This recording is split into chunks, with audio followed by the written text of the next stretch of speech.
Dear friends, welcome to the session of short passive voice in International British English Speaking and Grammar course. So, let us begin. Friends, आज हम passive voice को बिल्कुल short में सीखने जा रहे हैं क्योंकि एग्ज़ाम में कई बार हमको बहुत जल्दी रिवीजन करने की ज़रूरत भी पड़ती है। तो ये बहुत क्विक रिवीजन के हिसाब से हमने एक टॉपिक जो है उसको जल्दी से कंप्लीट कराने की कोशिश की है ताकि आप रिवीजन कर पाएँ। लेकिन इस रिवीजन को पढ़ने से पहले आपको पहले से ही ये टॉपिक पढ़ा हुआ होना चाहिए, तो ही ये रिवीजन आपके लिए यूज़फुल हो सकता है।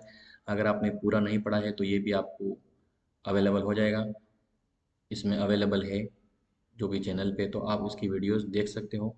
लेकिन ये वीडियो सिर्फ मैं रिवीजन करने के लिए और कम टाइम में जल्दी से सीखने के लिए आपको बता रहा हूँ।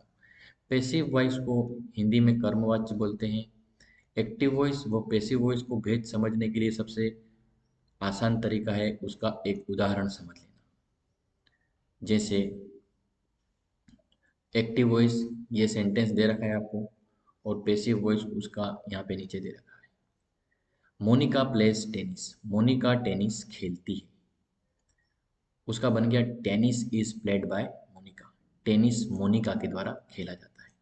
यहाँ पे सब्जेक्ट जो था वह एक्टिव वॉइस में आगे रहता है, लेकिन पैसिव वॉइस में जो काम को करने वाला पर्सन होता है उसका नाम पीछे आ जाता है, या वो पीछे आ जाता है, और जो ऑब्जेक्ट होता है वह आगे आ जाता है।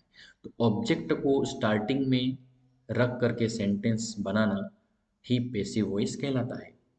कर्म वाच्य इसको हिंदी में बोलते हैं, क्योंकि कर्म या ऑब्जेक्ट को हम पहले लिख देते हैं और उसका सब्जेक्ट है उसको हम बाद में भेज देते हैं। तो ये होता है पैसिव वॉइस। और जो भी ऐसे सेंटेंस जिसमें ऑब्जेक्ट होते हैं उन्हीं का पैसिव वॉइस बनता है। जिसके अंदर ऑब्जेक्ट नहीं हो उस सेंटेंस का पैसिव वॉइस नहीं बनता है। मोनिका प्लेस टेनिस, तो टेनिस इधर आ जाएगा सबसे पहला काम, कि जो ऑब्जेक्ट को पहले लिख दो, फिर जो सब्जेक्ट दूसरे नंबर की जो भी आपका सब्जेक्ट है उस सब्जेक्ट को लास्ट में लिख दो, और उसके पहले जो प्रीपोजिशन हमको लगाना है जैसे बाय, तो वो लगा दिया। ये हमने तीसरा काम कर दिया।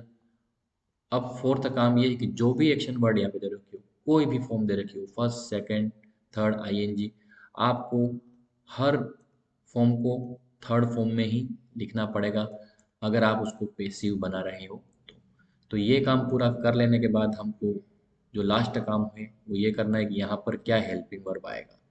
ये सबसे इम्पोर्टेंट काम है, जो हमारे से गलती इससे हो जाती है और एग्जाम में इसके कारण से ही नंबर कट जाते हैं, क्योंकि सब्जेक्ट को ऑब्जेक्ट सभी बना लेते हैं, ऑब्जेक्ट को सब्जेक्ट भी सब लोग बना लेते हैं, और वर्ब की कोई भी फॉर्म दे रखी हो, फर्स्ट सेकंड थर्ड या आईएनजी फॉर्म, आपको हमेशा उसकी थर्ड फॉर्म ही लिखनी है। तो बचा क्या, सिर्फ ये हेल्पिंग वर्ब हमको क्या भरनी पड़ेगी। तो इसका बिल्कुल सरल तरीका मैं आपको दिखा रहा हूँ, जो बिल्कुल आप यहाँ पे देखना।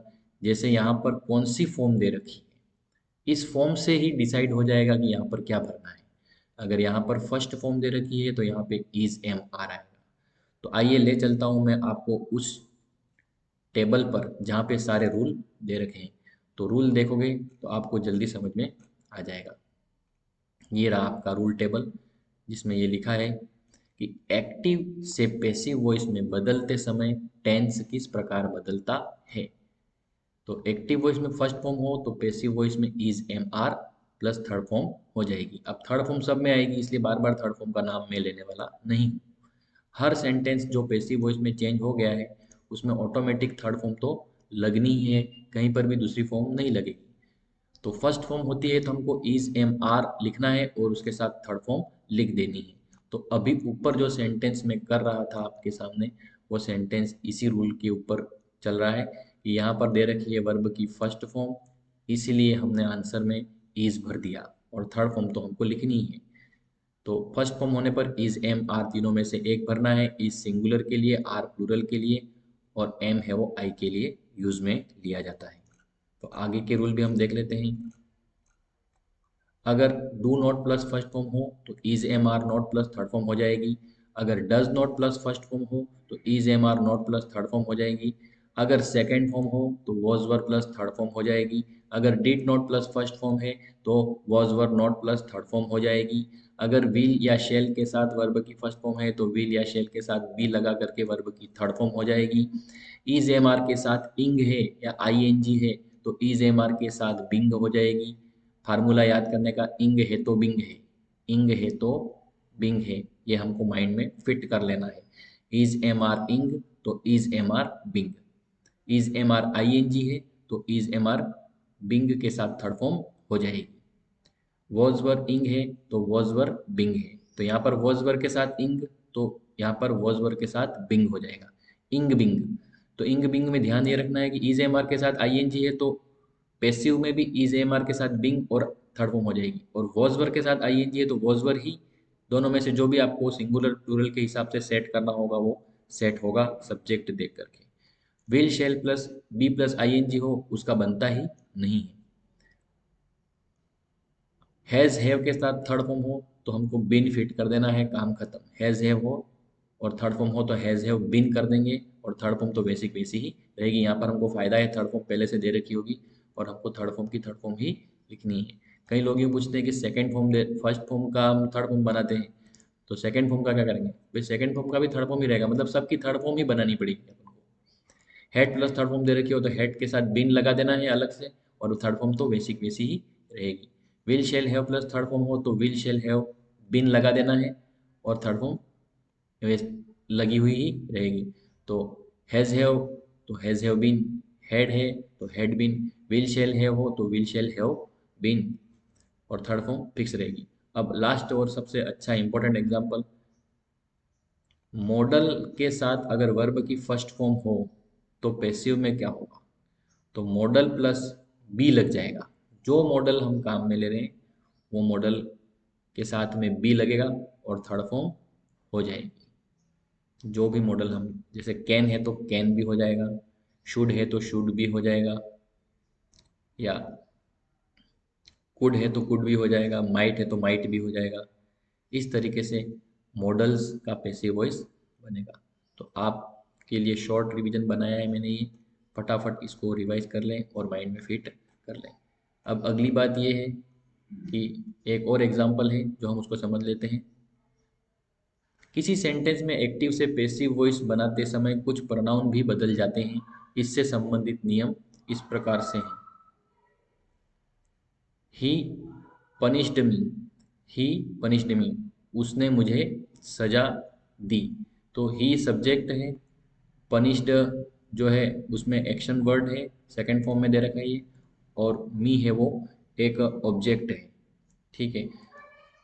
अब मी का आई बन जाएगा और ही का हिम बन जाएगा, और पनिश्ड सेकंड फॉर्म है इसलिए वॉज के साथ थर्ड फॉर्म आएगी।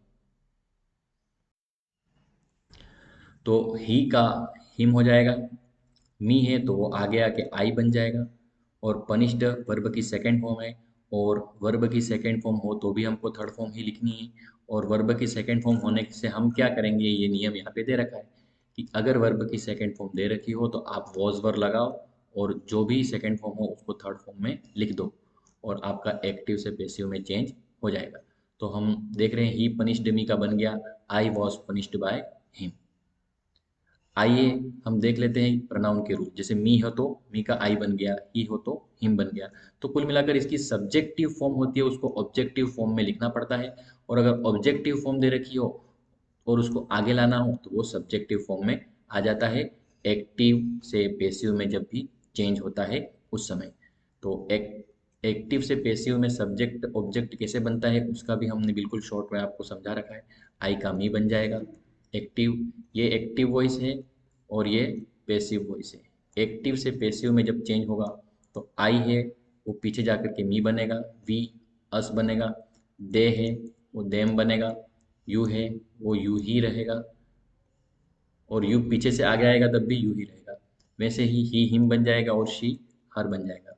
तो एक्टिव से पैसिव में जब जाते हैं तो ऑब्जेक्ट आई का मी बन जाता है। अगर मी आगे आता है पैसिव में, मी पीछे लिखा और आगे आता है तो आई बन जाता है। वैसे ही अस आगे आता है तो वी बन जाता है, देम आगे आ जाए तो दे बन जाता है, यू आगे आता है तो यू ही रहता है, तो यू बहुत ज़्यादा सरल और बढ़िया है। हिम आगे आता है तो हिम ही बन जाता है, और हर आगे आता है तो शी बन जाता है, मतलब पीछे से आ गया, मतलब सेंटेंस में पीछे और आगे आता है तो वो हर लिखा है पीछे, मान लीजिए यहाँ लास्ट में हर लिखा है, और जब पैसिव वॉइस में चेंज हो रहा है तो वो हर आगे आएगा तो हर हर लिखा हुआ नहीं रहेगा, वो क्या बन जाएगा, शी बन जाएगा। वैसे ही मी है वो आई बन गया। या देम लिखा हो लास्ट में और यहाँ आता है तो वो दे बन जाता है, लेकिन अगर दे यहाँ लिखा है और पीछे जाता है तो वो देम बन जाता है। तो ये टेबल आपको माइंड में फिट करनी पड़ेगी और आपको इजीली ये चीज़ याद हो जाएगी। तो ये एक शॉर्ट रिवीजन था, इसलिए मैं इसमें इतनी ही प्रैक्टिस आपको करा सकता हूँ। अगर आपको ज़्यादा पूरा सीखना है तो इसका पूरा वीडियो भी बना रखा है, उसको आप देख सकते हैं। उसमें काफ़ी टाइम लगेगा लेकिन पूरा टॉपिक धीरे धीरे समझ में आएगा।